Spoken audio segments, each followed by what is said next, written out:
Coordinate geometry straight line, slope, intercept, distance formula already మీకు. Suppose coordinate geometry అంటే X axis, why axis, రెండు points ఉన్నాయనుకోండి. ఇది x1 y1 x2 y2 ఈ రెండు పాయింట్స్ కానీ ఉంటే ఇది point p1 p2 p1 p2 distance వచ్చేసి root of x2 minus x1 whole square plus y2 minus y1 whole square. ఇది డిస్టెన్స్ ఫార్ములా. p1 p2 అనే డిస్టెన్స్కి formula, distance between 2 points formula. Suppose slope అంటే ఏంది, ఇట్లుందా ఇట్లుందా ఇట్లుందా. మనకు with respect to X axis ఎంత తీటా వాల్యూ ఎంత ఉంది. దీన్ని మనం ఏం రాస్తామంటే change in Y by change in X, that is equal to y2 minus y1 by x2 minus x1.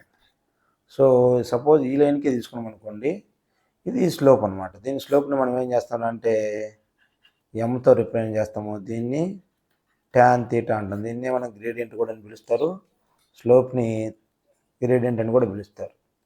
తర్వాత దీనికి ఈక్వేషన్ ఫార్మ్స్ ఉంటాయి.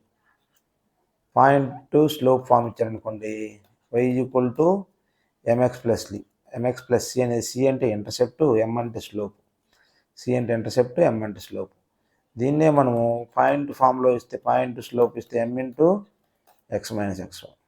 మళ్ళీ దీన్నే మనము ఓన్లీ పాయింట్ ఇచ్చారనుకోండి, y2 minus y1 by x2 minus x1 into x minus x1. ఇది 2 point method. ఇది వచ్చేసి స్లోపు లైను పాయింట్ ఇస్తున్న మెథడ్ అనమాట. ఇవి డిఫరెంట్ ఫార్ములాస్. ఈ స్ట్రైట్ లైన్స్కి మీరు ఆల్రెడీ పర్పెండిక్యులర్కి ప్యారలల్కి a1x plus b1y plus c1 is equal to 0, a2x plus b2y plus c2 is equal to 0,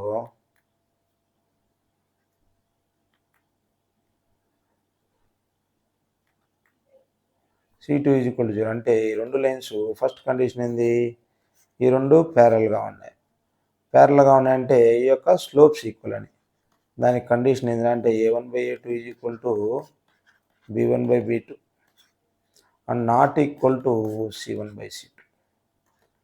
రెండో కండిషన్ ఏంటంటే కోఇన్సిడెంట్, అంటే ఒక లైన్ మీద సేమ్ అదే లైన్ మళ్ళీ పోతా ఉంది అనుకోండి, a1 by a2 is equal to b1 by b2 not equal to c1 by c2.